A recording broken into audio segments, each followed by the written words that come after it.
7, 6, 5, 4, 3, 2, 1, go. Welcome back.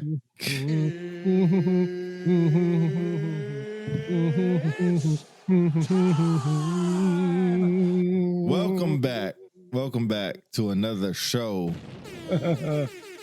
Unpopular Celebrities. Been out for a minute, but we're back. Thought you can get rid of us, but you can't. Still here. Back live full in effect for a regular show. I think we missed last week. We back this week for another show. Back with myself, Pete, with Philly DC. Just to put it out again, anything you hear from Unpopular Celebrities is all unofficial. None of the conversation or comments reflect us, the military, the DOD, or the United States Armed Forces as a whole. Philly, I know you have a lot to talk about, so I'll just have you please introduce yourself humbly, as you always do, and then let me start with the rant, and then you can do your thing. But please be humble.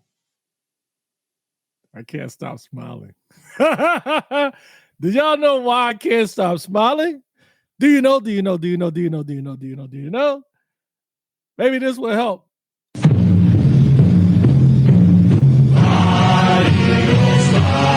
That's all you get. You know why?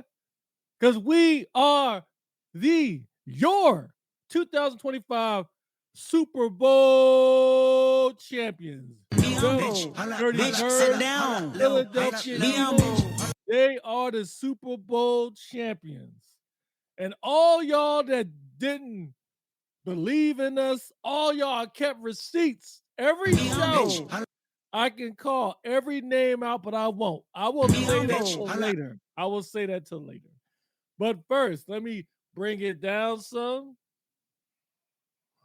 Oops. Can you not hear my voice, Mod? No, I'm ignoring. Be humble. Bitch, sit down. Be humble. That's what I was saying. I feel sorry for all you Herbs and Busters that woke up not Super Bowl champions like me. You can't wear a hat. Anyway, I digress. Welcome to the show. As my co-host stated, I was going to say something, but the Lord caught my tongue because it's Sunday. So welcome to the show. This is Unpopular Celebrities. I am your co-host, Philly DC, along with this guy to the right, co-host and engineer, Pete. Then our other two co-hosts out in the wild, doing their things in the world, Jessica Player and also Del Brown out there in Korea. Reds in the wire, open fire, all that other stuff. Yes. We thank you for joining us today. And we have a lot to talk about. We're going to talk about the Super Bowl route involving the 2025 Super Bowl champion and the Kansas City Chiefs. We did the America a favor. I'm sorry. I'm getting ahead of myself. We'll talk about that. We're going to also talk about the Super Bowl halftime show, which seems to gets talked about more than the Super Bowl itself, involving Kendrick Lamar, a.k.a. K-Dot, and his feud with Drake. We'll also talk about all the craziness that's surrounding the last 45, 60 days involving our new administration, as well as the sweeping changes across the Air Force in regards to standards and readiness. And we'll also throw in a little couple of zingers, too, about Tesla, some interesting things Pete found out about Tesla, and so on and so forth. So go ahead and join us, sit down, get your favorite drink, your favorite snack, and join the conversation. Feel free, as always, jump in the comments, like, share, and subscribe, and let's get right into it. Can somebody on Facebook please send a hello, a note, or something? Because I'm not seeing that I have the ability to see this. So I appreciate it if y'all could do that for the kid. Well, I'm trying to get. So I keep telling Philly that, or anybody on YouTube also. Every time we do this and we take a break and get back to it, yo, Scott Roy, appreciate you, big dog. All right, perfect. Raymond Billups, what up, homie? Fellow Diamond, what's going on? Appreciate y'all. Oh, I got to give you access to this. Like I told Philly, every time we don't go on for a while and then come back on, it's chaos for a little bit. All right. So, Philly. That's me. February, was it 9th? February 9th will be a different day for you for probably the rest of your life. An interesting thing happened in Atlanta, Georgia that day, or was it New Orleans? It was New Orleans. Interesting happened. Was it New Orleans? Are you talking about the Super Bowl? Yeah. Why would it be in Atlanta? It's the New Orleans, man. New Orleans. Come on, man. Oh, man. So if you guys didn't see it, we played a Tecmo Super Bowl version of the 2024 Super Bowl with the live Super Bowl rosters. You can go back on Unpopular Celebrities under our live videos on YouTube and see what happened. That seemed to be a start of disaster for all Chiefs fans, including shout out Joanne Bass, Chiefs fan. Broke a lot of hearts in a lot of Chiefs stadiums. A lot of Chiefs fans thinking they were going to do something that was never seen in the Super Bowl era of the NFL. And that was going to be a three-peat. And the Philadelphia Eagles ruined it for all Chiefs fans, including those who had money on the Chiefs. But congratulations. Well done. The floor is yours for wherever you want. I know you got receipts. I know you want to call people out. I was one of the ones that did not think the Eagles were going to make it there, first of all. Right. And I damn sure didn't think they were going to win. So apologize. Congratulations to the 2024-2025 Super Bowl champion Philadelphia Eagles. That's right. I'm going to move the mic because I know you're going to be here for a minute. Apologize. I want you to apologize. For what? For being wrong? You were one of the receipts. Last show we did before the Tecmo Bowl one, you said that the Eagles would not win the Super Bowl. I did. You said it. Apologize. I apologize for being wrong for once in my life. Right. It doesn't feel good. Right. But can I say one thing and I'll let you go? And if you say the Falcons won, it don't matter. No. Can I say one thing? Okay, go ahead. It could be because of me that y'all won. But go ahead. Could be. Okay. I will keep for y'all, for you guys, I will keep my rant short. We'll I see. just want to say I foresaw this and I predicted this in the beginning of the season. I kept saying I'm gonna put on my Facebook. I will today. When I said in August, this is a road to start to your future 2025 Super Bowl champion, the Philadelphia Eagles. I predicted it. It came to pass. And we did America a favor. We stopped the accursed Kansas City Chiefs from being the three-peat champion. That's right. The wretched Kansas City Chiefs. We stopped the empire. Just like we stopped the Patriots back in 2017. We did y'all a favor. So you're welcome, America. You're welcome. Them Philadelphia Eagles, no one, I won't say no one, many of people counted them out. When we started season 2-2, we lost to the Buccaneers. We lost to the Falcons. Nobody didn't think we were going to even make the playoffs, let alone win the Super Bowl. And man, this one commentator, I can't remember what his name was. He was on ESPN. He said it perfectly. The Chiefs, no one should be too surprised about the Chiefs.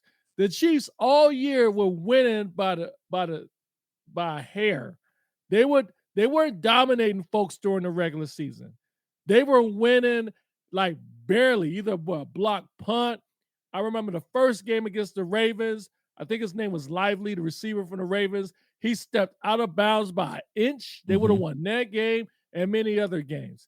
And so people were beginning to think the Chiefs were like unstoppable. They didn't have all the great talent, but they just knew how to win. It's like the odds were always on their side. And so many commentators, I got receipts for that too, we're talking about how I know the Eagles has got the better roster, but the Chiefs are the champions. You don't go against the Chiefs. They always find ways to win. Well, shout out to the broadcast on ESPN that said this. I have to find your name, but he said it perfectly. The Eagles proved, regardless of how much talent you have, regardless if you're the champions or not, it comes down to in the trenches. And in the trenches, our defensive line kicked the living out of the freaking Chiefs. I don't know why I said freaking. All right, cursed anyway. Not to mention the offensive line pretty much punished the defensive line of the Chiefs. Jalen Hurts was only sacked twice in that game.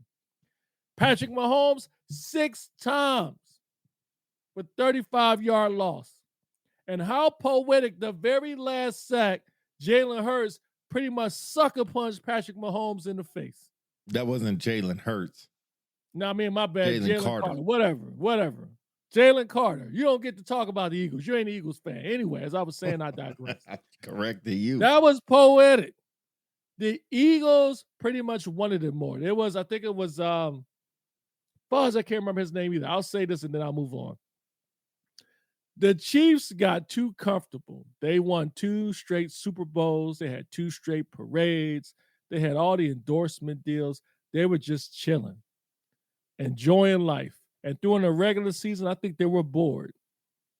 That's why they were barely winning. But they always thinking in the playoffs they could turn up a notch. And they kind of did when they played against Buffalo or whatever. But the Eagles were mad. We wanted it more. There are some people from the last Super Bowl, which we should have won, might I add, were robbed. And we wanted revenge. Then you had some rookies that wanted the Super Bowl ring, and we went in there. There's a quote from Marvin Hagler that said, Marvin Hagler. I never heard this one, but the dude said it. I said, man, I didn't even think about it. That was brilliant. Marvin Hagler said, it's hard getting up in the morning to do road work at 5 p.m. when you're wearing silk pajamas. That was Hearns, not Hagler. It was Hagler. Oh. Ain't no such thing as Marvin Hearns. It was Marvin Hagler. Look it up. Anyway, what that tells me is the Chiefs were wearing silk pajamas for 2 years. 2 years. And they thought wearing silk pajamas again was going to get them to win, but it didn't. Cash a check for the Eagles. They are the Super Bowl champions. I see a dynasty coming. You said it. I said it. You heard it here first. Dynasty coming. And for all you folks who are not Eagles fans that can't wake up wearing this hat, feel free to jump on the bandwagon. You just got to learn the Eagles fight song before you join our club. I apologize. I'll pause there. It was Hagler. I apologize. That's right. Sit your tail down. Sit your tail down. That's right. Ease up. All right. That's so right. Philadelphia Eagles, we're done talking about them for a whole 6 months until next year. Well, they will not repeat. They will be on Thursday Night Football. That's not, you know what? I want you to say all that because again, your opinion matters nothing after this year. Oh, wow. It matters nothing. He's like, hey, already, hey y'all, hey fam, listen to this dude already. This dude already doubting us. Keep doubting us because that's how we keep winning. You hater. So Hater. Interesting enough, everybody that played in the Super Bowl. I don't know if they had a play, but each member of the Philadelphia Eagles received a $171,000 bonus. Yeah. There is 22 players on the Eagles team that don't make that amount in a year. Pretty interesting. Yes, sir. Yes, sir. Okay. I really don't care about that. All I care about we won the freaking title. Shout out to all the Philadelphia fans out there. If y'all watched the parade, if y'all didn't watch the parade, you can catch it on YouTube if you want to see it. How people celebrate. And for the people out there talk about they're like taken aback because Eagles fans ripped the city apart, taking traffic lights, jumping on police horses and stuff. Jesus. That's how we Police celebrate horses? Philadelphia. That's right. There were like 6 police horses that was stolen that day. People riding out on police horses. Chief Look it up. Roy. It's on the video. Chief Roy, shout out to you. Next chapter begins. Hayes says, congratulations, Eagles. Scott Roy, Chief Roy, brings up, first of all, congratulations on making Chief. I saw the promotion. That was pretty dope, man. Whoever did put your promotion ceremony together did a good job. So congratulations on that. He said the defense was everything.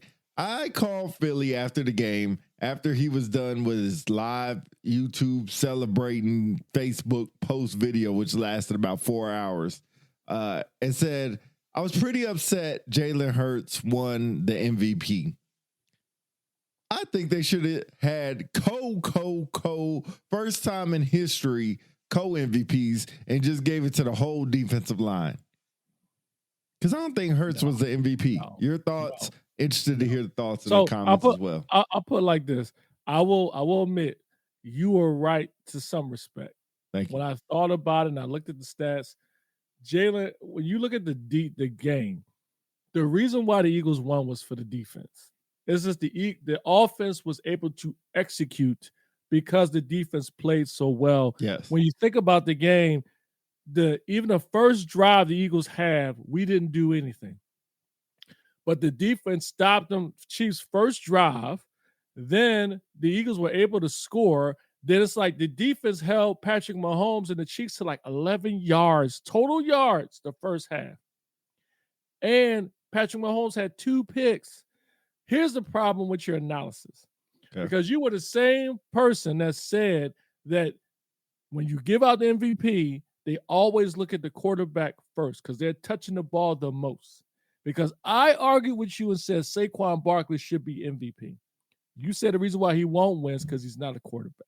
Mm-hmm. In some respects, you were right.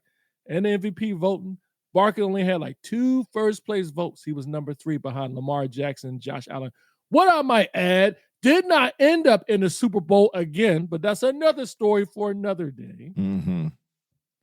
But it's the trophy's called Most Valuable Player. They can't give it to the whole defense. Now, you can argue that maybe the trophy could have went to Josh Sweat, or maybe it could have went to Cooper DeJean or Nick Barnes, but that's part of the problem. So many people made great plays. Who do you give it to? They can't just give it to the whole defense. It's called Most Valuable Player. I hear you. I guess, I mean, has there ever been co-MVPs in the NFL?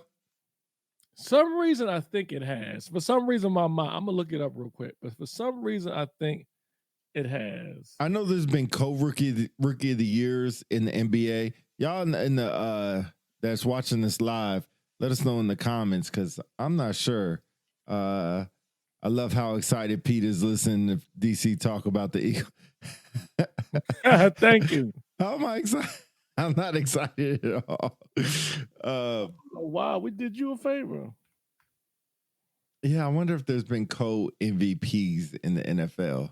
Interesting. I'm not sure if there has. Looking it up now. Okay. But I know, like, I think Ray Lewis was MVP in the Super Bowl. That was just name. That was just because of his name. My point is there were other defensive players too besides Ray Lewis. He wasn't the first one. He wasn't? There were there was another defensive player that was MVP. You had Deion Branch, a wide receiver. He was MVP during the Brady era, playing for Tom Brady. So it's possible. But I think, not to take anything away from Jalen Hurts, I mean, you got to think about it, bro. There were people that felt like that was the weakest, that was the Achilles heel of the Eagles. Everybody talking about what Spagnuolo was going to do to blitz Jalen Hurts, to get him off his rhythm and stuff. And they did a great job stopping Saquon Barkley. He had like only 57 yards. 57 yards. Mm-hmm. Okay, I was right. So there are co-MVPs, and they're both defensive players. Interesting. So in 78, in the Dallas Cowboys, 1978 Super Bowl 12, Cowboys-Broncos Super Bowl, Harvey Martin and Randy White were co-MVPs. They're both defensive linemen. Yeah, I know who that is. Defensive lineman. Yeah. He said Von Miller was the MVP. Von Miller? Yep. Denver good call. Broncos. Yeah, Yep. when they blasted the dang. Hey, Sharma. Hey, shout out to Sharma, man. We sitting there on the financial management worldwide, man. She killed it, man. I love her reference where she said the reason why like our Emmys didn't pull up is because we're the world's greatest Air Force. They had the crowd pop, man. She was good. Shout out to Sharma. Okay, that went came from the. I have so many questions. I don't know what you're talking about right now. She can elaborate, but it was just a panel of chiefs for the financial management worldwide operations. Yeah. And it was, we were doing closing comments, and she went and she did this closing comment about, most people always talk about how great the Air Force is. We got the greatest airmen. But I love the analogy she used. She says the reason why, and Sharma, correct me if I'm wrong, I know I'm paraphrasing, but she said the reason why our enemies haven't pulled up is because we got the world's greatest Air Force. Pull up is a terminology you use like, in the street. Like if you pull up on somebody, you about to, throw down or whatever. So I thought that was good. She said hashtag on site. Yeah, on site. Yeah, that's what it was. On site. It was pretty good. Interesting. Okay. Wish I was there. So congratulations to the Eagles. Still think they should have gave it to the defense if there has been MVPs before.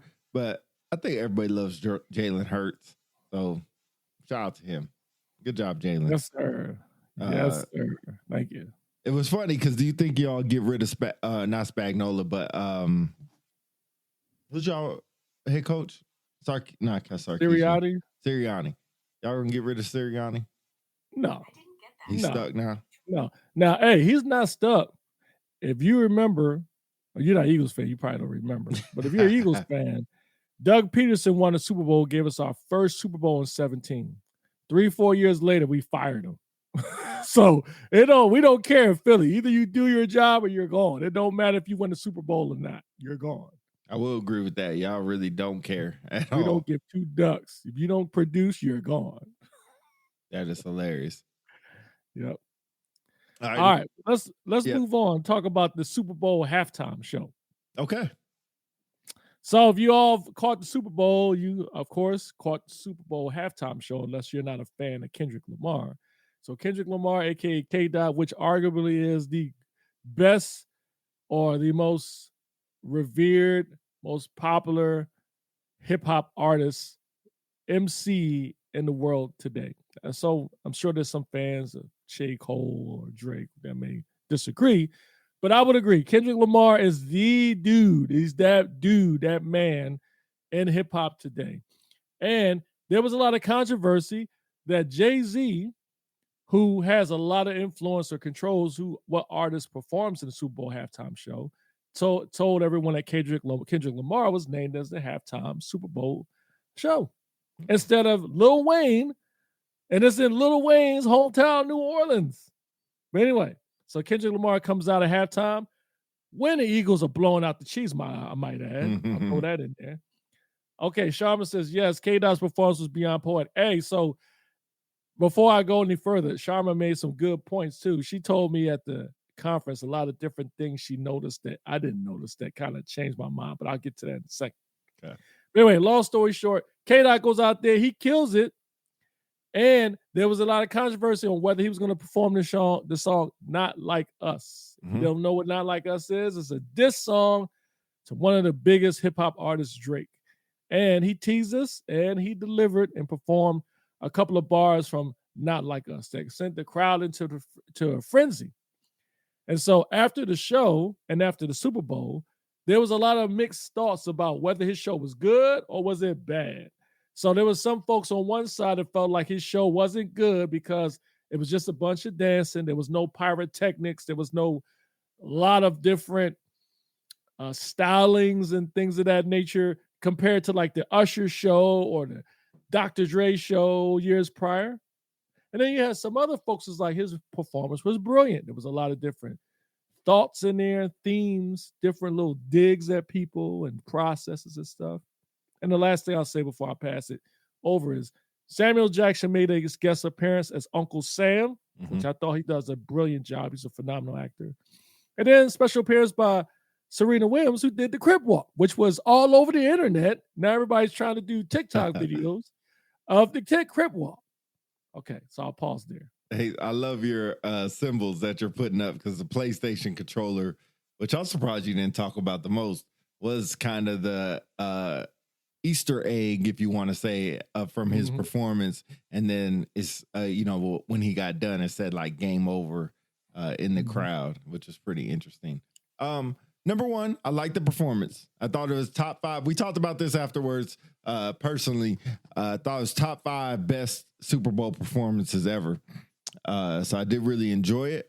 There was so many, I'll just call them Easter eggs in there. I didn't catch everything till afterwards.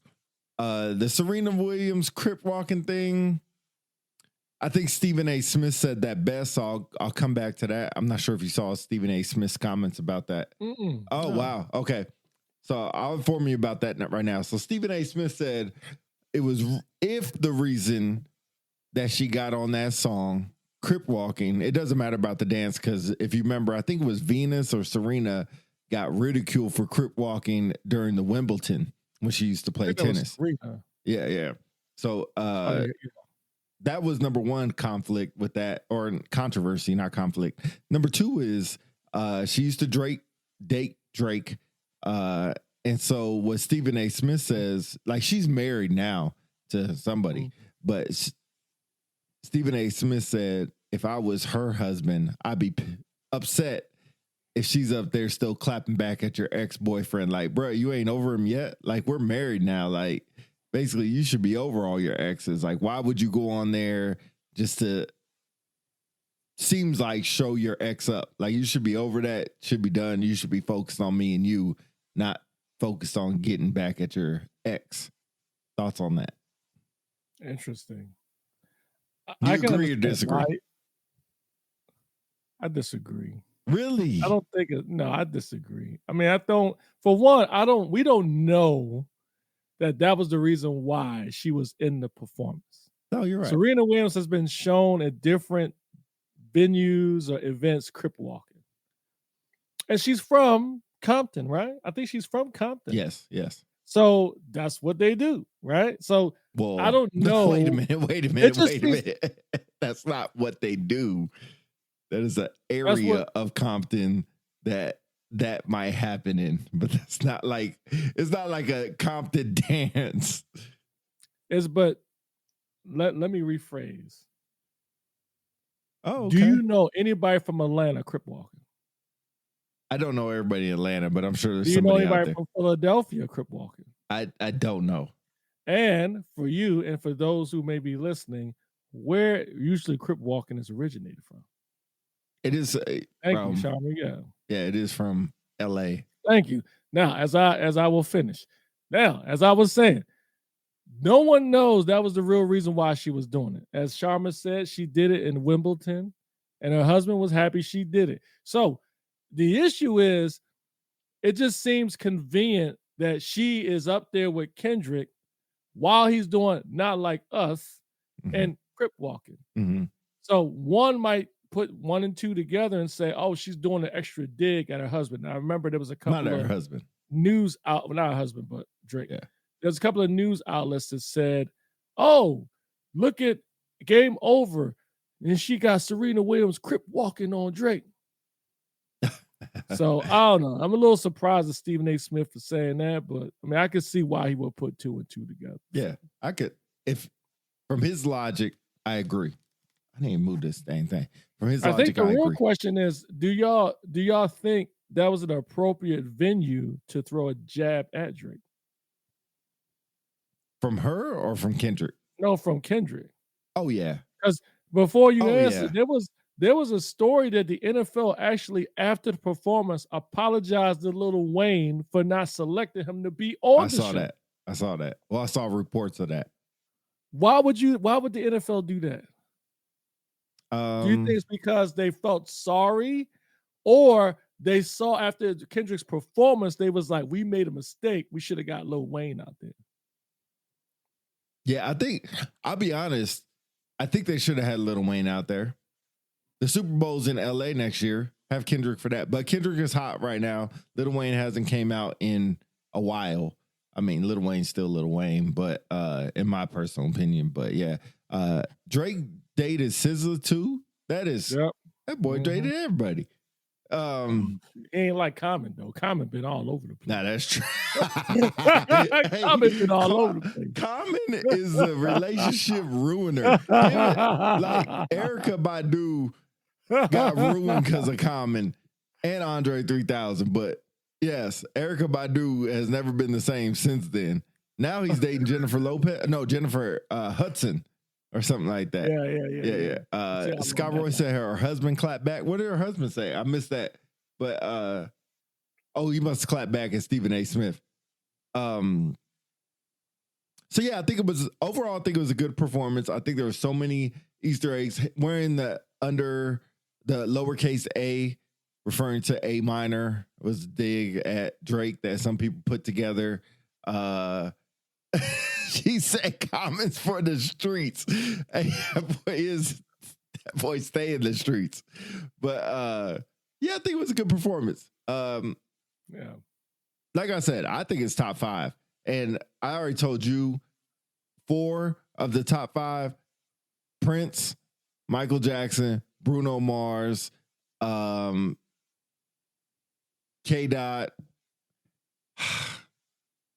I'm gonna get killed if I don't put Beyonce up there. But I don't think she's up there. I was saying Dr. Dre. Yeah. That's probably my top 5. But Bruno Mars was real good. I think that's probably, if it wasn't for Prince and Michael Jackson, which you got to go back and watch the YouTube to see those. And for Prince's, it was raining. He performed Purple Rain. It was like perfect. Like you would think they set that up. But that was before, post a lot of theatrics that they have now. Did you see that report about how much it cost for Kendrick to do the Super Bowl? Like how much he got paid and how much basically the amount that he got paid, or excuse me, the amount the Super Bowl pays, because he doesn't get paid for performing, was like, I don't know. I don't know. I'm trying to find it. But the amount that was paid was the Super Bowl pays him to perform, or not pays him, but gives him to perform, to set everything up. All that was done just in the stage. Was K. Super Bowl. Yeah, interestingly enough, there was a stat that said that Kendrick Lamar has the most watched Super Bowl halftime show of all time. I did see beat that. Michael Jackson out just slightly. Yeah. Which is and why crazy. are you looking for that? I think personally, I agree. He would be in my top 5 performances. But at first, I must admit, when I saw, I was like, man, man. But then, talking to Sharma and doing some research and look at the little messages in there, I was like, okay, I get it now. But what is also interesting, Kid Rock, y'all probably don't know who Kid Rock is. I don't know. I mean, I know who Kid Rock is. I'm being facetious here. Mm-hmm. But Kid Rock goes on one of these talk shows and claims that show that Kendrick Lamar did was the DEI centric. Oh, I did see that with the American flag and all that stuff. Him being in the middle. Yeah. Yeah, he was on a Bill Later show, I think. Bill Mayer show. And it's like, are you serious? So Kid Rock is a big supporter of Donald Trump. I think he was on stage during the Republican convention. Mm. But he actually said it was like a DEI-centric, like middle finger up to the masses. And there was some folks that actually was mad that Kendrick Lamar didn't have any white people in the show. I saw that. And this kind of leads into our next topic. We won't go into that in a minute, but this tells me, is this the state of America that we're in now? No. Like, geez, man. I mean, man. Like, I've never heard a more vilified word lately than DEI. Say DEI. People just like, ugh. Like, you'll be walking down the street smiling. It's a lovely day, DEI. It's like, I'm almost sad my name has D in it. If I say, what's your name? That is crazy. That is crazy. What is going on? Like, mean, yo, chat, if y'all chat, tell me, what is y'all thoughts on DEI? Yo, just, you ain't got to go into detail because I know not only that, I won't get into that. I'll say this too. Not only is DEI a scary word, but what you say is scary now. I get to a point where I think people are afraid to say anything now. They're like, you might be like, I don't like the fact eggs is too much money. And the doors come rushing in, people come grab you and snatch you up. What is going on? Am I the only one that feels that way? Okay, I'm gonna stop ranting because I'm going all day. I don't think you are. I just I think it's more funny than anything. Like it's just more funny. I don't have too much opinion on it. It's just funny more than anything. And when I say funny, I just think people over heighten what it is and need to learn to adjust to what it is. Like, stop thinking about how messed up it is, how torn. Yeah, it might be a little bit messed up, but learn to adjust. Spend more of that energy adjusting and figuring out how to live your life than complaining about what's going on like you're going to change it. Complain. Have your rant. Like you always told me, when you miss promotion, you got one day to have your pity party, but after that, you back on the bus.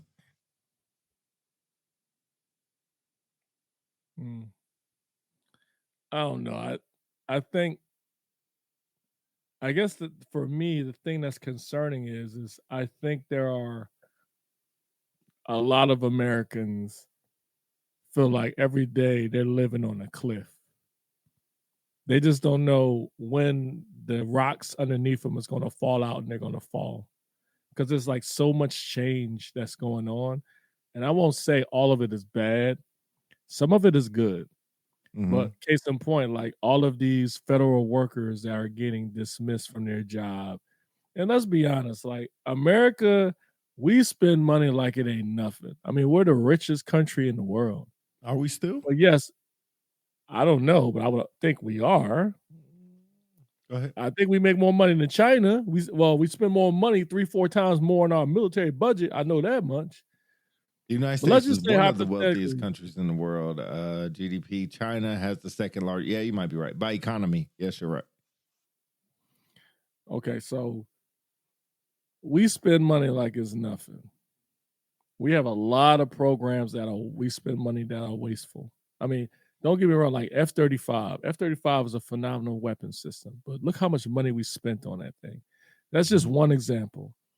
And so this idea of looking in the government and finding ways where we're wasting money, I mean, I think that's always good. It's always a bit of an uncomfortable feeling when you have somebody look in your backyard to see what you're doing, especially when it comes to money, especially from the taxpayers. But I think the way we're executing it is in question. Here's an example. An example I would use of people living on a cliff is there was this post courtesy of the Airman NCO page. And you gotta always take that stuff as a grain of salt when you look on there. But I have a feeling that there are more people like this person. But this person on this page wrote a post that said they are a worker within the Department of Defense crisis hotline, and they just found out today they were fired. Apparently this person is a military spouse. She was on probation, and she just got dismissed. That's great. So, yeah, I mean, can you imagine waking up and you're fired and you didn't do nothing wrong? I mean, yeah, some folks are arguing and say, oh, you can still get unemployment, but that's a job, man. So it's just like you got this thing where they're putting out these messages offering people to just resign, and then called, I believe, the fork in the road. And then you have those folks that take it. Then this kind of reminds me of force shaping in the military back in the day. You remember exactly that? What it is. Yep, exactly what it is. It's like, yo, we need a bunch of people to get out. We're going to let you get out in 15 years, whatever, blah, blah, blah. Then a bunch of people take it. Then after that, we need more people. Okay, so if you don't have all fives on your EPR, you're going to have to go. Then it came down to looking specific. I remember at Joint Base Andrews, there was a master sergeant. I'll never forget it. This master sergeant had one PT fail, and he had one mark down on his EPR, the EPR the year prior. And I was called into the commander's office. It's like, yeah, this person, he's being discharged. Damn. And when I told him, he was like, I don't get it. Like, it came down to like, he was like, I have a master's degree. And these people you're allowing to stay don't even have a bachelor's degree. Why do I have to go? And I'm trying to explain to him, like, hey, you got this PT failure. He said, but I got a recent one. I could take another one right now. I mean, he was fighting to stand, but they let him go. And then they found out years later, they discovered the Air Force or the DOD was like, that was a bad idea. We let too many people out. So. Yeah, I remember that. It's kind of the same thing. And I think the interesting part is if anybody takes that, they don't replace that position. They're like, okay, I guess you don't need it. Figure it out how to do it without. There are some positions where they will, depending on how critical they are, you can advocate to keep a certain amount of positions. Okay. But there's not many. So anyway, I kind of got ahead of myself here. Yeah. One thing, you're talking about spending money. Did you see that thing about how much the Pentagon spent on coffee cups in 2018? Oh, no, I didn't. I think I heard something like that. Well, how much was it? How much would you guess in 2018? How much would you guess it would cost to replace 25 coffee cups? How much would you guess? How much could I guess? I don't know. These are just coffee cups. How much would you think a coffee cup is? And then we'll just times it by 25. 20 cents. All right, so 20 cents. We'll do so 20 cents a coffee cup. So 0.20 times 25. So you think it's $5. Okay. $32,000 for coffee cups. For 25 coffee cups in 2018, a figures that average roughly $1,280 per cup. This funding says that the Pentagon spends a massive $800 billion annual budget. That goes into the $800 billion annual budget. It's $32,000 worth of coffee cups. So when you say yes, we do spend an astronomical amount of money on crazy stuff, that is one of them. $1,000 for a coffee cup is freaking crazy. Where you get that from? Let me get the exact quote. Now I gotta find it.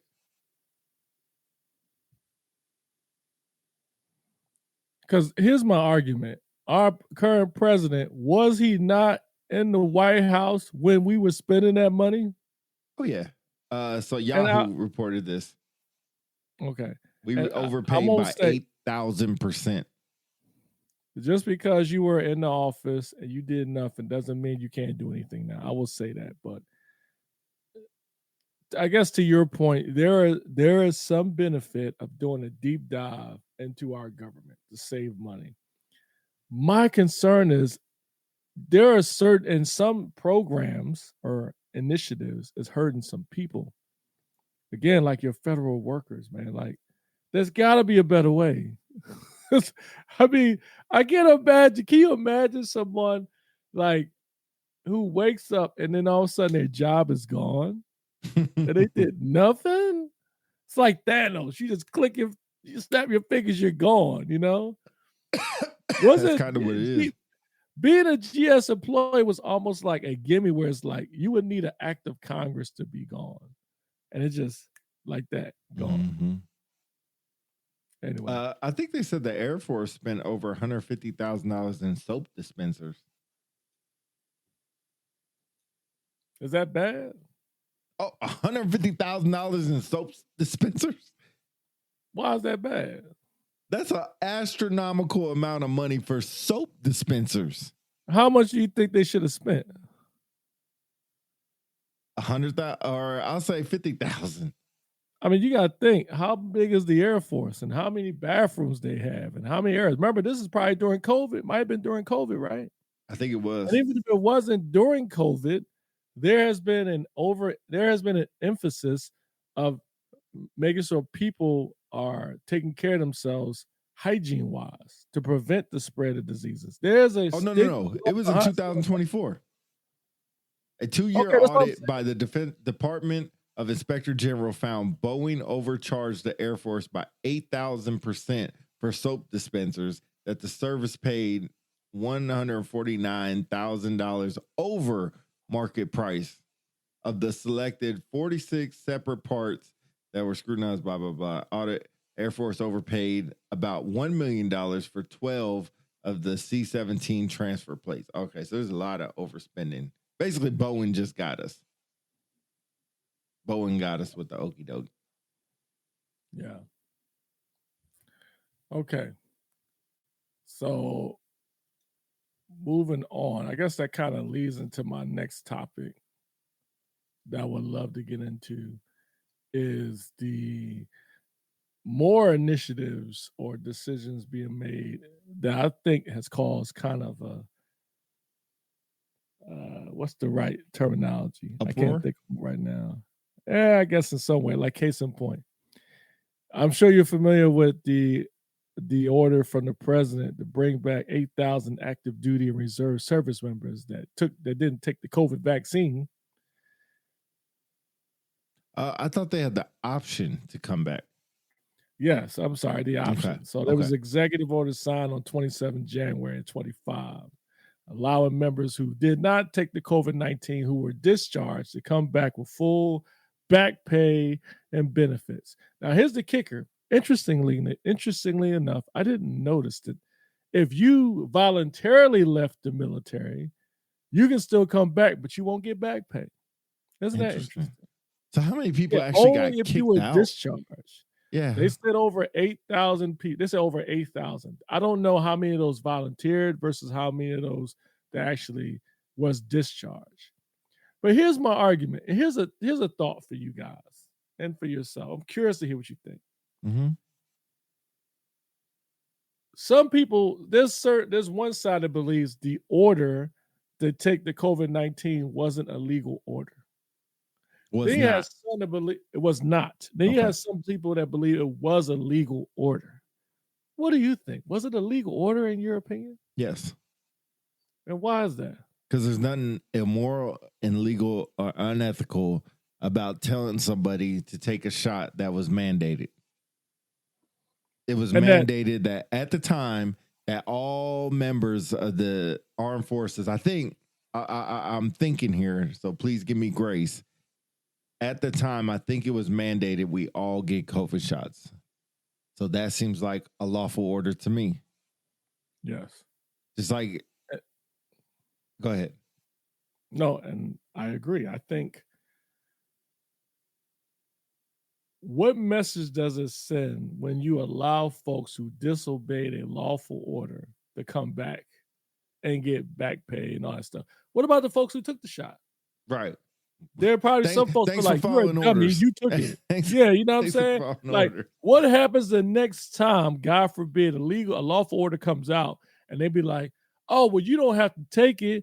Don't worry. If you take it, you get kicked out. There's a possibility you might get pulled back. Mm-hmm. And get back pay. Yeah. You know what I mean? Why can't we get back pay? You know, we took the shot. What happens to us? Like, I would imagine, like, what is that going to look for our VA benefits, right?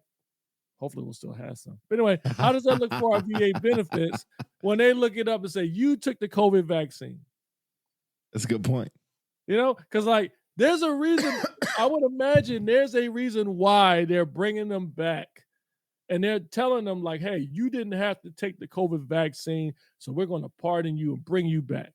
Mm-hmm. But for the folks that did take it, is there some future unforeseen health issues that may occur that we don't know about? What happens to us? Nothing. Thanks for doing what you were told to do. Keep doing. Keep fighting the fight. Yes. Isn't this, I look at this, isn't this the same as when they came out with the anthrax shot? I don't remember that. What happened when they came out the anthrax? I think at the time it was controversial, but nowhere near as controversial as the COVID-19. I remember before we could go deployed, it was mandatory we have it. And then it was a series of boosters you had to get. And then all of a sudden it just stopped. Like I didn't make it all the way through my series, and they were like, "Oh, you ain't gotta take it no more. It's up to you." Yeah. But anthrax was a huge deal. I mean, was that back in the 90s? Was it early 2000s? It was like, early 2000s, I would When say. did anthrax?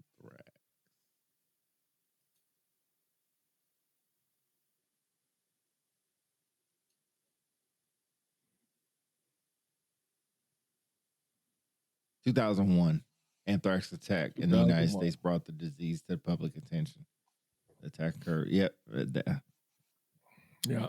So yeah, I mean, to a lesser degree, yeah. But I think like back to your point, I think you're looking at it from a strategic type level and thinking from that way, which you hope the people in charge think that way. It is kind of crazy to say, hey, you disobeyed a direct order, but go ahead and come back, because I still don't know what the because is. Because you didn't have to take it. They're saying it's a unlawful order. It was an unlawful order. There are some folks that subscribe to the notion that it wasn't a legal order. But what's the point of bringing them back? I think because it's politics. Hmm. It is among many other things that was from the previous administration that the new administration decided they want to, in their opinion, make it right. And so this is one of them. These folks were jettisoned out of the military during the previous administration's time in the office. I have some friends who are caught up in that, who are going to be asked if they want to come back. But for me, good point. My concern is again, it was in my opinion, the president made it a lawful order, and it was brought down to the Department of Defense as a lawful order. It's no different than the DEI initiatives. There are an executive order from the president that was pushed down to the forces in the DOD, and they're executing it. So if for some reason I decided, you know what, I don't think the DEI stuff is a legal order, I'm not going to follow. Well, you're going to get discharged. So what'll happen in 4 years? Do I get to come back because I didn't follow the DEI stuff? It could happen. Now, that's not saying I'm not going to follow DEI stuff. I'm following it now. I'm just saying it as an example. So when folks seem to think it wasn't a legal order, I disagree with that. It was a legal order. You had a choice. Just like you have a choice to follow the orders now. You chose not to follow them. You got discharged. But then when a new administration comes in, they want to allow you to come back. What does that mean for folks who took the shot? That's my only issue. Matt Moore says, read the dictionary definition is unethical, immoral, and unethical again. I think he meant illegal.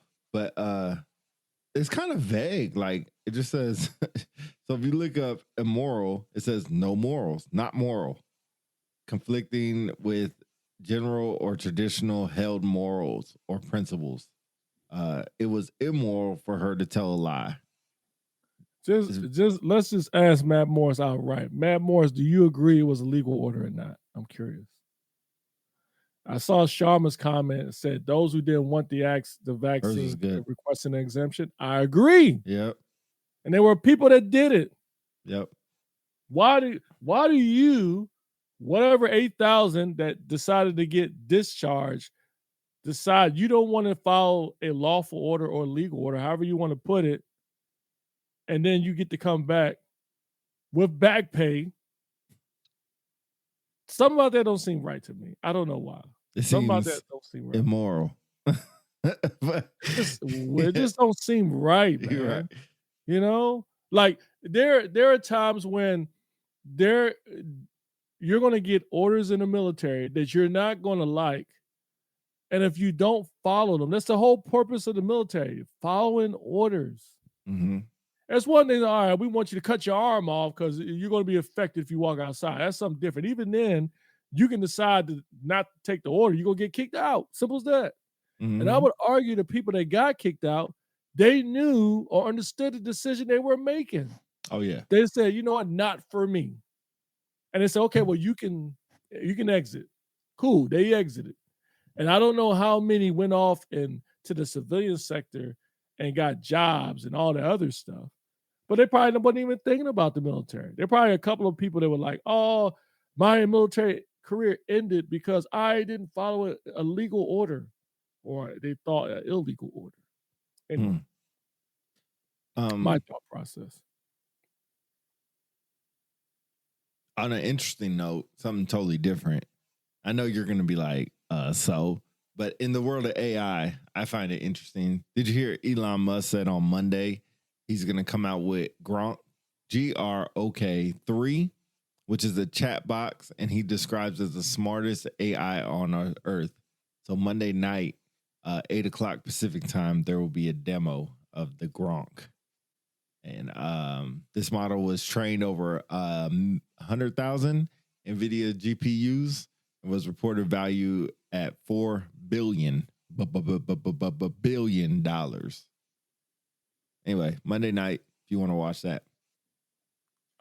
I must admit, my first thought would be so. What is it's something about all this that just don't seem right to me. You got this world's richest man being in the world that is connected in some ways, is he not, to some of these federal workers that are getting fired? How is he connected? And we're talking about, well, isn't he part of the Doge group that are doing a deep dive into the government and the spending practices? Mm-hmm. So I would imagine that's somewhat connected to it, right? Am I wrong? I just find it not interesting, or something wrong when you had the richest person in the world getting more richer and you got these people losing these jobs. Something about that don't seem right. I mean, I think that's how it's always been. It's just this is a little more out there. Did you hear about the possible $400 million contract that Elon won for Tesla government contract? No, I didn't hear about that. Trump administration set to purchase $400 million worth of armed Teslas, according to the PBS. I did hear about that. Yeah, I did hear about that. That seems immorally crazy. Yeah, I guess they removed the word Tesla from it or something. Yeah, 100%. Let's see what Matt Morris says. It was lawful. Sorry, hold on. Move this up. All right. It was lawful. I'm asking a question. Can you name an illegal order that has ever been given? Also, I'm not talking about the COVID shot as a leader ever given an unlawful order. That is interesting. Matt Morris, thank you for that. We need to talk about that. It has. I just looked it up. I'm glad you said that. Okay, go ahead. So let me say this. Let me make sure I'm clear. Does he mean, has the U.S. military ever gave an unlawful order? He said, has our leaders ever given unlawful order? Okay, so an example comes to mind. I just looked up. One is in Abu Ghraib prison, the Abu Ghraib prison abuse. So the U.S. military personnel who was working at the prison in Abu Ghraib carried out several unlawful acts, torture and abuse against detainees. That's an example. That's an act. He said an order. Well, they told him to do it, right? I don't know. I don't remember that Abu Ghraib. My thing is, unless you're saying a U.S. military personnel there acted on their own, that's different. Like, here's the question. But I believe they were told to do it in order to extract information. Okay. If that's, God dog, what the hell? How did I just do that? Come on now. Go back out. There, thank you. It's an interesting question, Matt Morris. And I guess I'll ask you, you have gave many orders.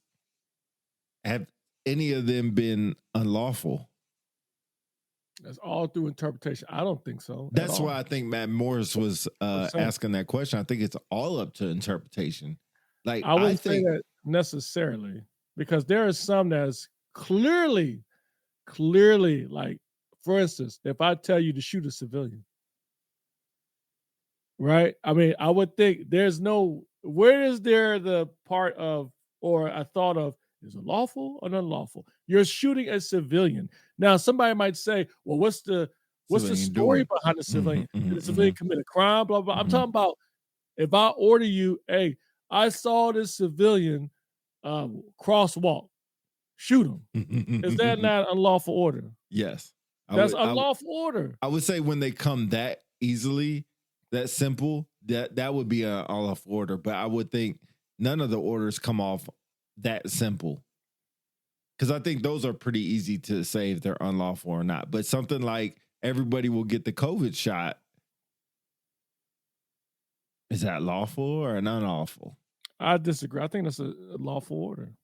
No, Here's my I thing. agree. Unless but you're- you're unless you're saying some saying- people thought it was unless unlawful. you're saying there was no research, there was no type of endorsement by the president, who's the commander in chief, then I can see your point. But as far as I remember, there was some research, whether you believed it or not, because I remember there was a scandal back in the day. Oh, it's taken from chicken eggs or some stuff. I All right. can't remember it to this degree. But it was endorsed by the president at the time and by the Department of Health, and the military leaders endorsed it as well. And so they made the order, in order to protect the force, you're going to take this COVID shot. So she said the perception is orders can be negotiated. This is a military. Don't like it, leave it. Whoa. I agree. And that's what they did. My issue is not with the folks who didn't take the shot. My issue is with the decision to bring them back to say that, hey, you're pardoned because you didn't take the shot. That's what my problem is. And let's just say hypothetically, they are right that there's something wrong with the COVID vaccine. My thing is, it's the military. At some point, you're going to have to follow orders. And what happens if you don't follow orders? One thing I always say, if you don't follow orders, people die, right? So that's what my issue is. I feel like I'm beating a dead horse.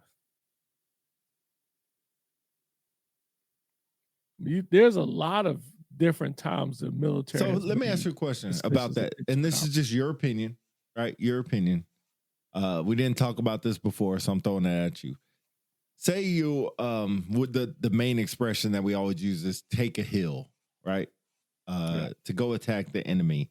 So if somebody orders me to take a hill by myself and they say you're going to die, there's no way you're going to make it. But the reason I'm telling you to do this is because we're coming behind to flank them to take them out. And we need you to be basically a decoy. Is that lawful or unlawful? Yes, it's lawful. Yes. Absolutely. 100%. Unquestionably, it's lawful. Why do you disagree?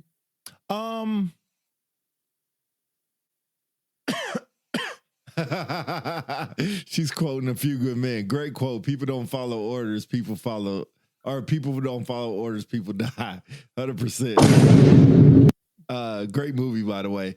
One of my favorites. I think there should be thought process. If this was the only way whatsoever, then yes, I think it's lawful. But other than that, I think it's definitely unlawful. Let me see. DC, you made my point. Oh shit. Shoot. He made my point with the unlawful order example you gave. When the orders are given, we follow. We won't say any order is unlawful until after the time has passed. That's what I'm saying. Agree. I slightly disagree because the COVID vaccine, these folks who didn't take it were claiming at the time it was unlawful. Not all, because there were some people that felt like because of their religion, they shouldn't take the shot or whatever. But there are quite a few that felt like it wasn't a legal or lawful order for them to take the shot. And then the counterpoint to that was, you look at their records, they took many of vaccines. How many people actually asked the doctor, show me what you're putting in the syringe before you inject it in my arm? Good point. Man. How many people are doing it? They could have already got the COVID vaccine. They wouldn't even known. What do? You walk in the hospital, you roll your sleeve up, and you turn to the right if you're squeamish like me, and you take the shot. You punk. Who knows what they injected in our arm? Dang. But guess what? It is the military. That's how it works. Hell, you go back to basic training when they gave you a string of shots. You don't know what they injected in you. I might grow a 7th toe in a couple of weeks. Who knows? Bruh. I that was probably one of the best points you made on unpopular celebrities. Great point. Great point. I didn't know you were squeamish for shots. That's hilarious. I am. I hate needles. I hate needles. Can I talk about one more thing about Tesla, and then we can move on? Or I want to talk about absolutely. this. I want to talk about this Mr. Beast thing quickly and hear your thoughts on it. Mr. Beast. Who's that? Mr. Beast is he started off as a YouTuber that does a bunch of YouTube challenges, gives people a lot of money. Like, oh, okay, interesting. I'm curious to hear about that. So Mr. Beast, who's very famous, and he put on a Amazon game show. It's called the Beast Challenge, kind of like a Squid Games type of thing. They were dressed in Squid Games type thing, and the prize was $10 million. That will have a massive tax deduction for Mr. Beast. You want to hear the kicker? What's that? Say you win. Philly DC won $10 million. How much do you think your take home would be? 10,000? No, you won 10 million. How much of that do you think you actually get in hand, like in your bank account? 2 million? Okay, well. So if you win a $10 million prize, okay, the federal takes 37%. If it's $10 million, that is $3,700,000 gone. Off rip. Now, the great state of California also, when you win, holds a 13.3 tax percentage.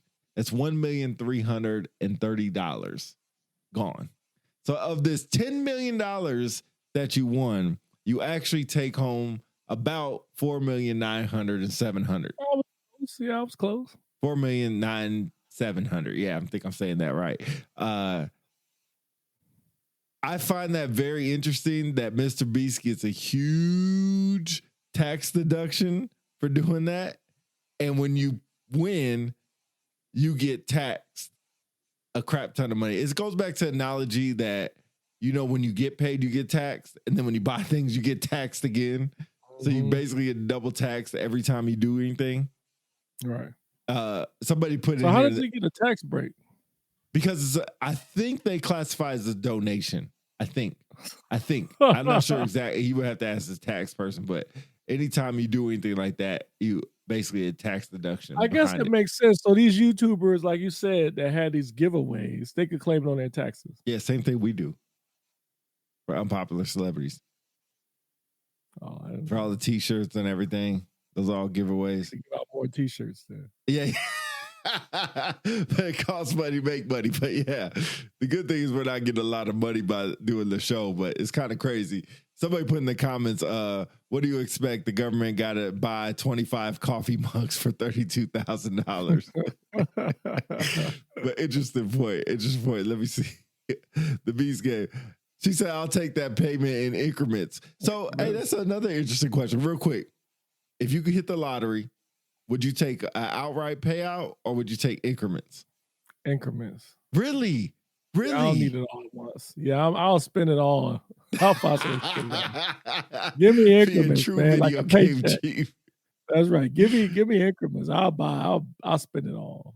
The crazy thing, the increments are pretty high.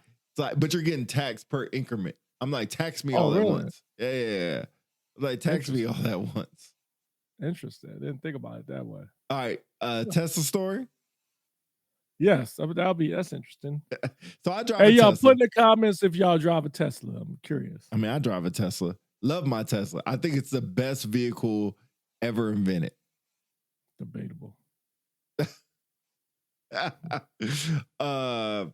So I completely do think like that, not just because I'm a Tesla driver. I completely do. If I win, I wouldn't tell anyone, but there would be some 100%. I ain't telling the soul. I tell Go Philly. ahead, bro. I tell Philly like we rich now. Yeah. Louis Vuitton OCP uniform on. So never mind. I'm not gonna tell Philly. I was gonna tell Philly we rich, but never mind. I'm not gonna do that. That's hilarious. All right. According to the New York Post, are you ready for this story? Yeah. I'm a Tesla driver. Like I said, I love Tesla. But Beijing, China, interesting place. A woman, I can't pronounce her name, was sitting in the passenger seat of her Tesla Model 3 when she said she heard her father's panic voice, the brakes don't work. Approaching a red light, her father swerved around two cars before plowing into an SUV and a sedan and crashing into a large concrete barrier. This woman's name woke up glazing into a deflated airbag in front of her. She could not believe the image that came about her. Tesla sued her for defamation thank you, for complaining publicly about the car's brakes and won. There's a picture of her and her broken Tesla. So what happened was she got in this accident. She's sitting Indian style on top of the Tesla with the megaphone. So she did like a long she did like a big protest about it. Didn't know So about that one. a Chinese court ordered this woman to pay more than $23,000 in damage and publicly apologize to the $1.1 trillion company. $23,000 is less than 0.0002% of that company's net worth. That woman is not only one to find herself in the crosshairs of Tesla and Elon Musk among the world's richest men, but over the last 4 years, Tesla has sued at least, Tesla has sued at least 6 bloggers and 2 Chinese media outlets that wrote critically about the company, according to reviews. Here's the kicker. Here's the last kicker. Tesla won all 11 cases, from which AP could determine 2 judgments, including hers, are on appeal. 1 case was settled out of court. Find it very interesting that Tesla would countersue them right back. Seems petty. It seems petty. Like, I mean, come on, man. Like, well, first of all, like I mentioned earlier when we had this chat, where were these cases held? In China, right? It looks like I'm trying to keep reading. Tesla has brought against amongst customers in review of public court documents. AP found Tesla won nearly 90% of civilian courses over safety, quality, or contract disputes bought by customers. So I think they were all in China. That goes to show you, tell you, like all that already cements it right there. I do not see any company countersuing a consumer in America and winning. I would love to know. I should do the research, but like at the least they will defend it, they will win, and then maybe they pay for court fees. But you don't countersue a consumer. If you are a Tesla owner, maybe a Tesla owner and out of the United States, especially in China, I would be worried. Don't say nothing about Tesla. Don't say nothing. Especially if they didn't do any of the research to find out if there was really a manufacturer's defect with Tesla, with that Tesla vehicle. According to Tesla, like you can, not according to Tesla, excuse me, according to me, they can see all that when you drive. So there's Tesla insurance that you can get. I could bring it up on my phone, on my app. I could apply for Tesla insurance, and it monitors how you drive, how many times you swerve into a lane, how many times you change lanes without using a turn signal, how many times you slam on your brakes, how many times you speed up going through lights. And that determines your risk factor as a driver. And that determines how much you pay, which changes monthly. But everything you do, how much you drive at night is determined. That's whack. Other insurance companies do that too. They like USA, they had this thing that you put on your vehicle if you sign up for it, and it monitors your driving. Yo, get that, man. Like, yo, I don't want nobody monitoring what I'm doing. Yep. And then all of a sudden, oh, you were speeding up in traffic. You floored it in 5th gear. We're going to raise your insurance rates. Forget that, man. Yep. Yep. Get that, bro. Get that. Yeah, so pretty interesting, man. But that is pretty crazy that Good old Tesla, the richest man in the world, got a counter in Super. That's how the rich stay rich. That's how the rich stay rich. Anyway, That's anything crazy. else for today? Yes. We still got a couple of things Okay. I would like to talk about, or we can save for another show, either or. I would like to talk about the tech sergeants that are going up for promotion testing that will have to be delayed because the military, the Air Force has got to pull out all the DEI stuff out. Mm-hmm. So that's going to impact testing. So I'm trying to find a story here, but as always, folks are not happy. The masses, well, most of them that's got to test. So apparently, the Air Force is delaying the start of the promotion testing cycle for tech sergeants. It's 2 weeks. Delayed 2 weeks, yeah. 2 weeks. But I mean, again, DEI. Oh, DEI. Don't say it. The bane of our existence, DEI. So anyway, until the questions can be removed, testers will still see DEI questions and are expected to answer all questions to the best of their ability. They won't score those questions. Your thoughts on that? Am I like really like going overboard? It's not that big a deal. Yeah, I think it's not that big of a deal. I also heard, and this could not be true, that they're going to leave the questions on there now, but if they get them wrong or get them right, they're not going to be scored. Yeah, that's right. I heard that too. Yeah, so that's why I say it's not that big of a deal. I guess maybe another way you can look at it is if you, like for my son, he gets 2 more weeks of study. But my question, dang, he's going up for tech already? Yeah. Oh, it's time for me to go. He made tech and I'm still a master. That's crazy. But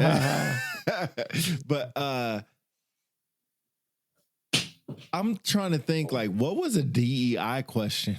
What could, like, who was the first Medal of Honor winner? Is that a DEI question? It could be Tuskegee Airmen? Yeah. So do you think the Levito should still be a ALS award? Is that a DEI thing or no? No, Levito was won by Caucasian airmen. Oh, so it's good because he's white? That's crazy. Well, technically, there was a message from the Air Force that was put out doing away with a lot of special trophies and awards dealing with DEI.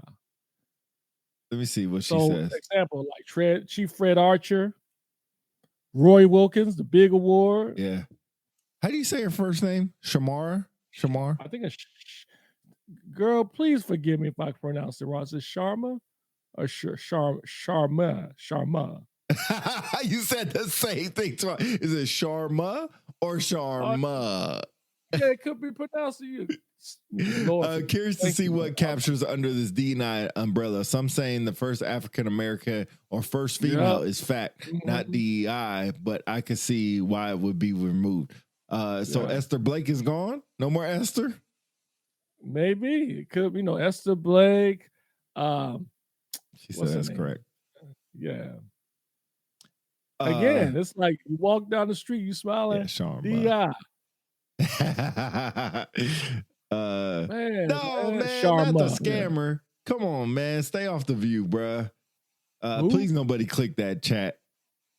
What? Cheap review on streamboo.com. Please nobody click on that. What? Somebody put in the chat from Twitch that they're basically trying to don't click that. But anyway, it's open to interpretation what considered. That's what my problem is. I don't know what DEI really is. Like, what is, like she said, the umbrella that covers it. And back to, man, I'm going to catch a lot of flack for this, but I'll say this while we're exiting. That's why when we started the DEI initiative, I was really confused with what the hell it was. And I know 2 good NCOs that were over DEI. And it's like, we're going to have tough conversations. And it's like, all right, bro, cool. Let's have these tough conversations. And I'm going to be the spokesperson for DEI. So it's important to know what your white counterparts are going through and what their female counterparts are going through. Like, all right, bro, let's sit here and have a conversation about it. Cool. Okay. Wow. No, hey, I will agree to a certain extent with what you're saying. I think DEI we always had some form of DEI since I've been in the military. Mm. But I think it got enhanced after the George Floyd incident. Mm-hmm. And then you had the narrative of, talking about critical race theory and things of that nature. There is some benefit of it. I think what happened is, I think we went so far to one side in it. I think folks who may not be minorities maybe got to a point like it's getting out of hand, Mm. And I think that's probably what's happening with DEI. I think, when the president say it should be based on merit, I do agree with that. I do. I don't want to be hired because I'm African American or a male or heterosexual. I don't want to be hired primarily because of that. I want to be hired because I'm the most well qualified. However, there's always a danger of folks who are in positions who have a agenda. And they may feel like, case in point, I hired you because we got an office full of women, but we need one male because you will appeal to male customers. So we hired because you're male. Or I couldn't hire you because you're not Filipino and you wouldn't work well with all the other workers who are Filipino. Wait, isn't that what like bars, strip clubs, and all these other things do? Oh, really? What you know about strip clubs? You know about the strip club. I mean, I've What's been to going strip on, club Chad? before. Take a picture, Chad. Take a picture, Chad. Oh, you got the dollars. Oh, shoot. You know what? Interesting fact about Pete.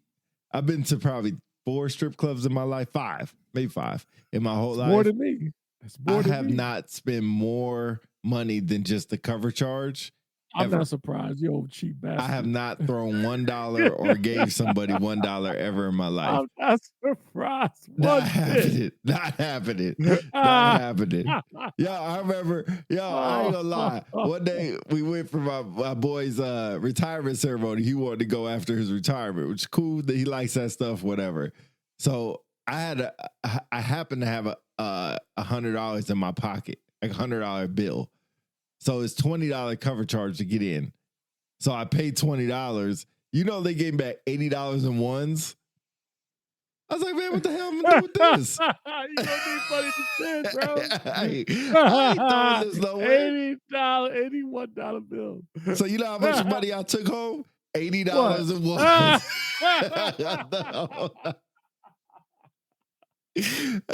Heck no. But back to my point, isn't that what people do when they hire people for certain establishments? They're like, yo, you would appeal to my customers. So, blah, blah, blah. You're going to be this person. Right, wrong, or indifferent. In hindsight, I see your point because there's a difference between having that mentality versus saying, hey, oh no, we only have one African American. We need another one. We'll hire you because we have to make sure we have enough African American.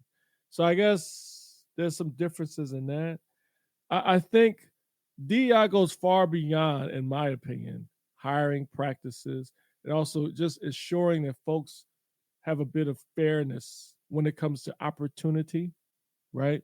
So more than just race, but gender and sexual preference and things of that nature. So if you have a business that says, I don't want to hire someone that's transgender, DEI would insert in there and be like, hey, you can't do that.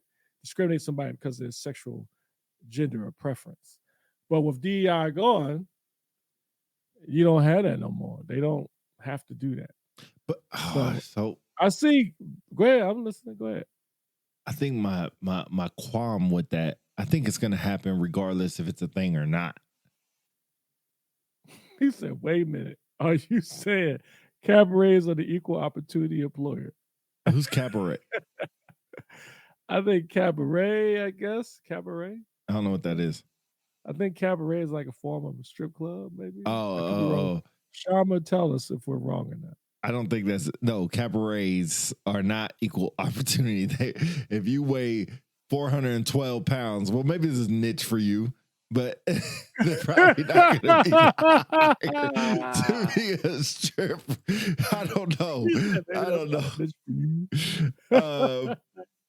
But no, I think it's going to happen regardless whether you put DEI in or take it out. Like, If I don't want to hire you, I'm not going to hire you. There you go. There you So go. it's I like- think that's it right there. Yeah, so it's like, oh, I couldn't say it's because you're a transgender. Okay, cool. I won't say it. It might be the meaning. Like, you know what's funny? We do this.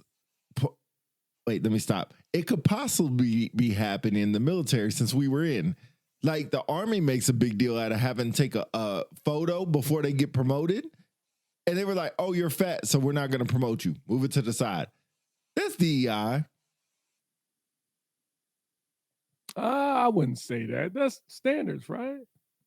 Well, you look fat. You might meet all your PT standards 100%, but you look fat in your uniform.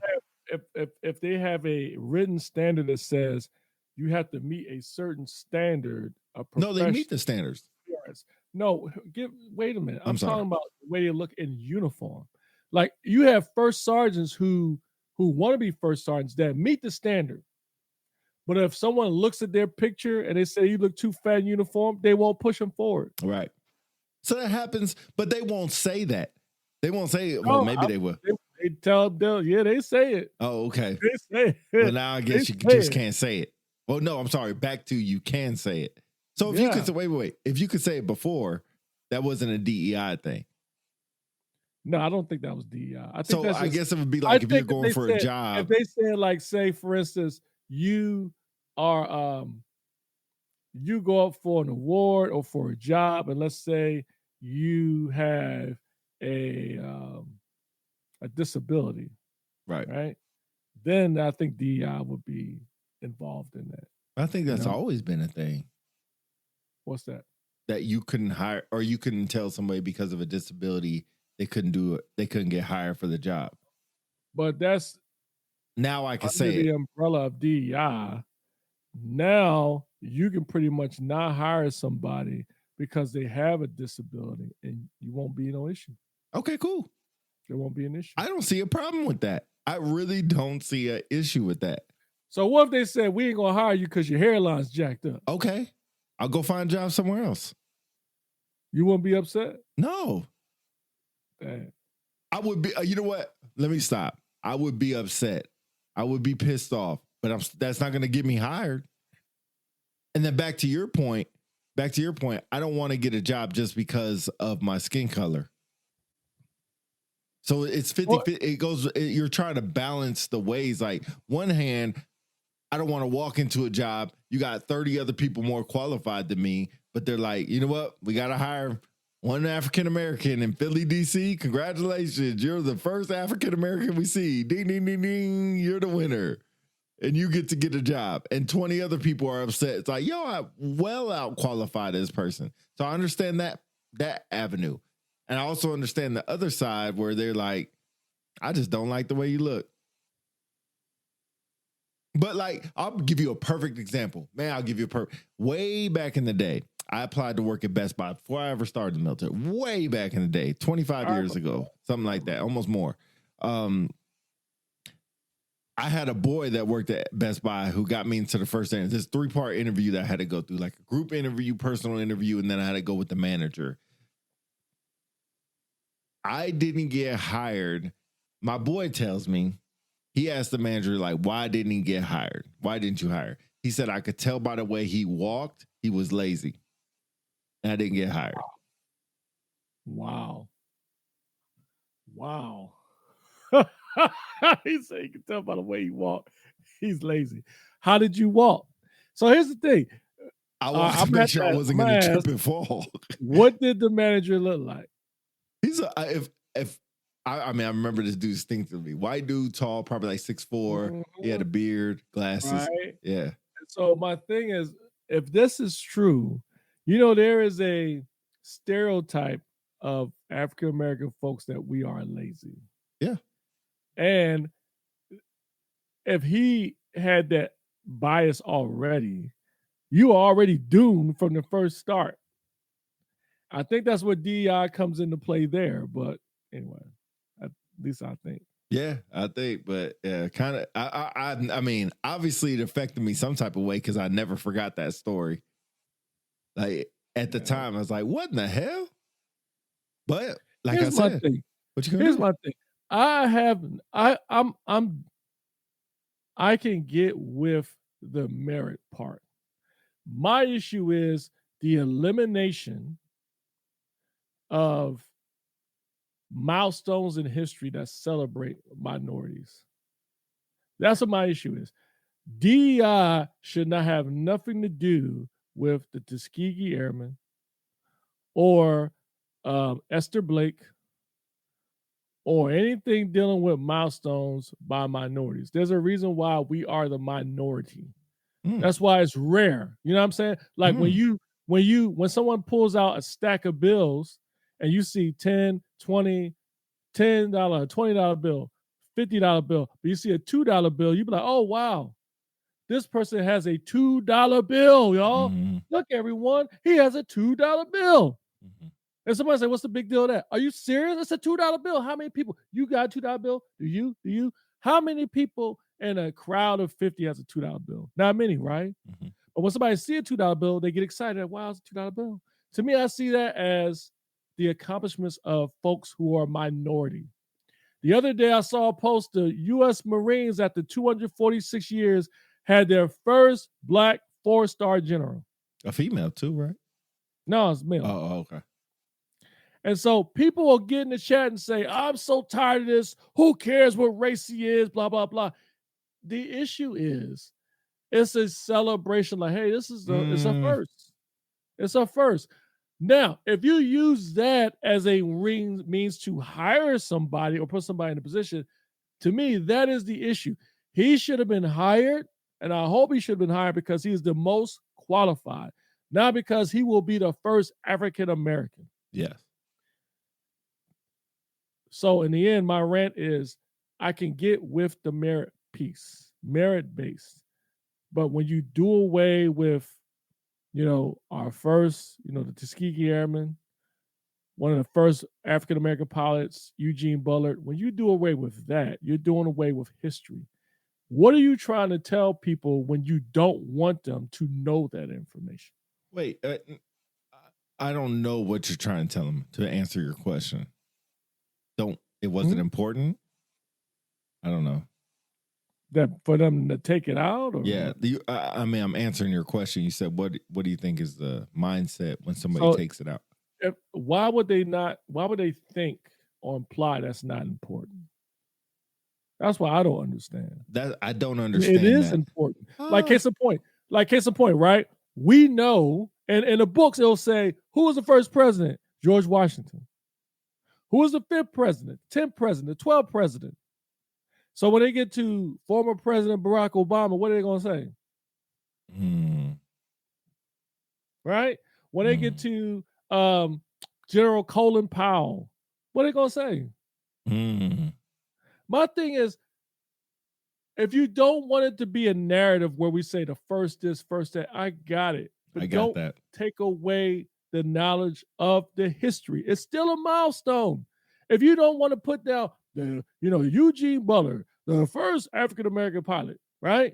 If you want to say Eugene Bullard, the first pilot, I'm fine with that. No, you can't say first anything. And Philly, I have never agreed with you more than right now.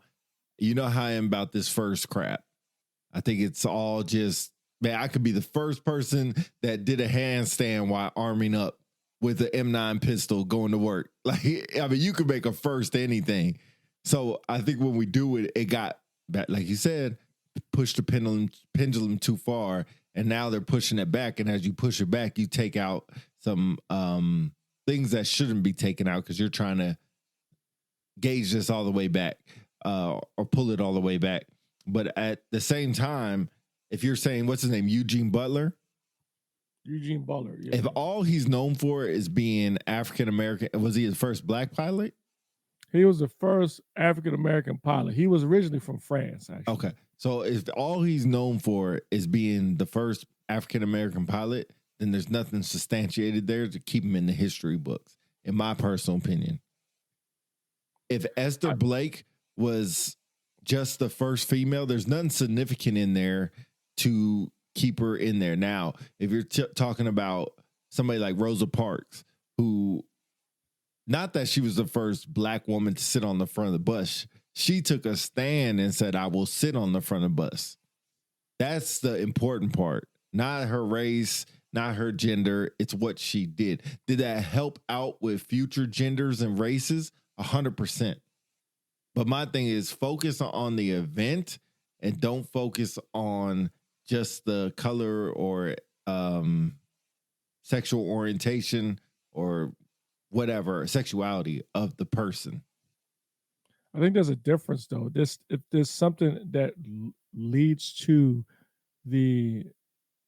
if it leads to the narrative or the significance of the event, going back to what you just said, Eugene Bullard, the first African American pilot documented, right? That was a time when they felt like African Americans could not do jobs such as that, being a pilot. That was a time where there were a lot of African Americans still going through discrimination. And so, if I remember correctly, when I read his story, people were amazed that he was a black man flying a plane. So I think there is something to be said when you say he was the first African American pilot, because it leads to what was going on during that time. Now, this, for instance, the first African American 4-star general in the U.S. Marines. To me, that is an example where you don't necessarily need to even bring that up. He is a general in the United States Marines. Yes, he's the first African American, but does no need to put that in there. However, for Eugene Bullard, he was the first African American pilot because during that time, there were no African American pilots. So to me, there's a difference. So, okay. I still don't see the significance. I really don't. So I know a while ago, the Security Forces Squadron somewhere did an all-female guard mount. Yeah, I don't agree with that one. Yeah, okay, so those are the parts that's how I compare those two to be the same. Like, so what, you were the all-female guard mount? Like, what y'all do? It's almost like writing an EPB. Like, you put in there like whatever the word is, streamlined. First all-female, participated in the first all-female guard mount. Made history. In history, yeah. Okay. Trailblazer. Right. So it's like, what? That's exactly how I think of these things. Like your boy, what's his name again? The pilot?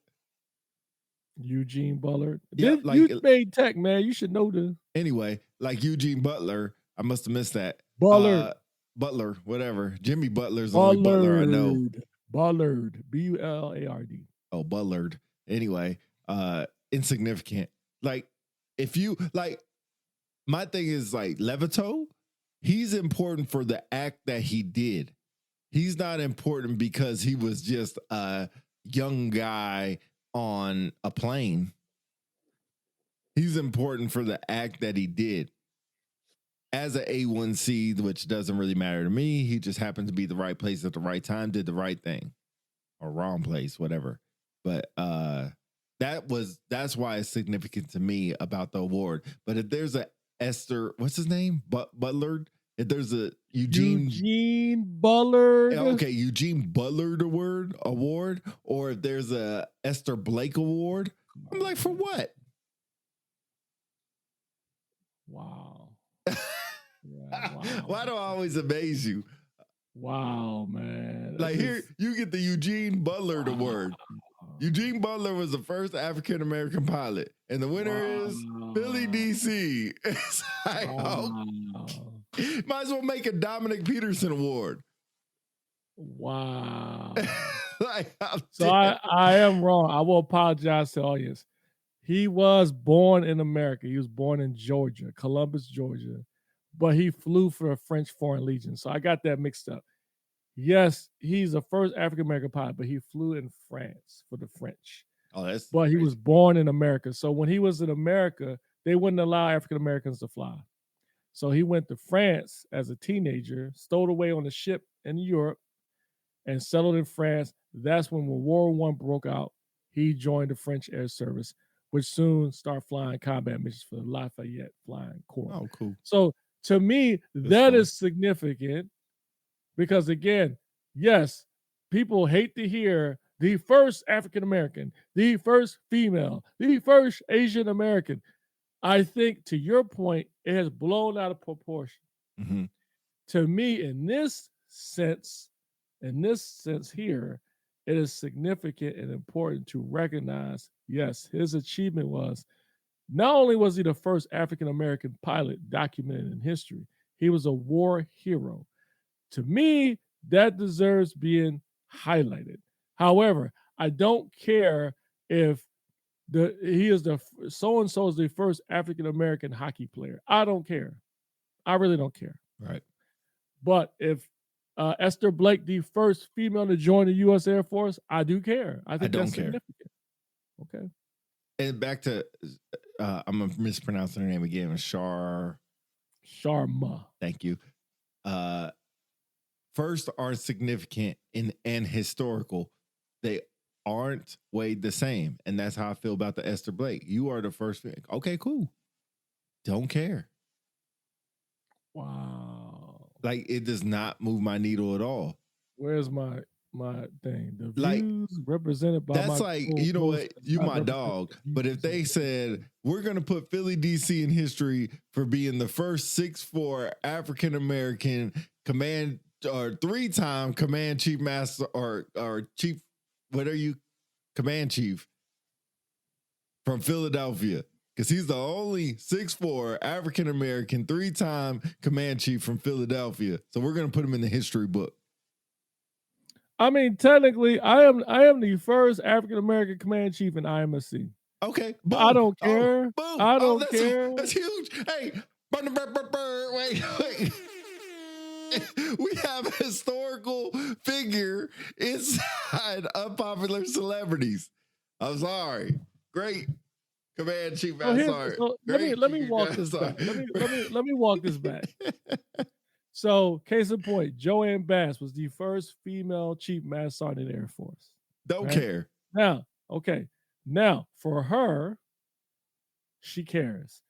For some ladies, they care. It's important for them because it broke a barrier. I think in the end, the happy medium for me is a changing of the mind of folks on two sides.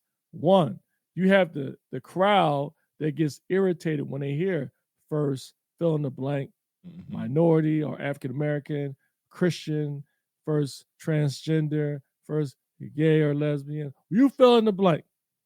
You have that one crowd that'll be like pissed off because they said, what's that got to do with anything? Let's just concentrate on the achievement. Who cares? Like, to your point, who cares, right? Then you have another crowd that says, oh, that's crazy. Like, say, individual be like, the first female, I'm a female, not literally, but I'm a female. I'm like, I'm happy. Hey, go girl, you're the first. If a female, she can make it, I can make it. Yeah, groundbreaking.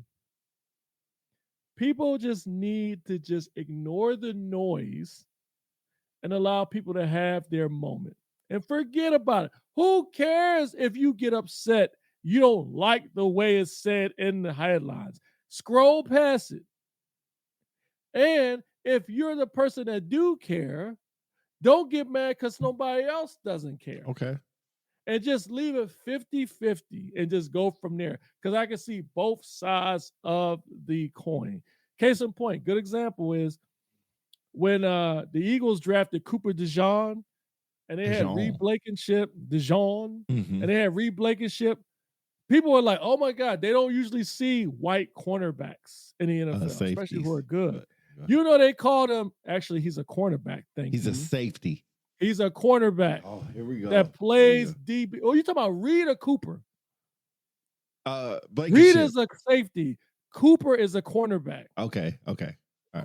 Anyway, I don't even know why I even go down that road with you. Anyway, as I was saying, I digress. They called them the exciting whites. And some people were like, oh, that's cool. And some people were like, oh, that's racist. How about we all take a pause and just appreciate the fact he's a good cornerback? And yes, I recognize the fact how many Caucasian cornerbacks we have in the NFL. Not many. It's no different when Jeremy Lin was playing point guard for the Knicks. He's Asian American, Taiwanese. They were like, oh, insanity.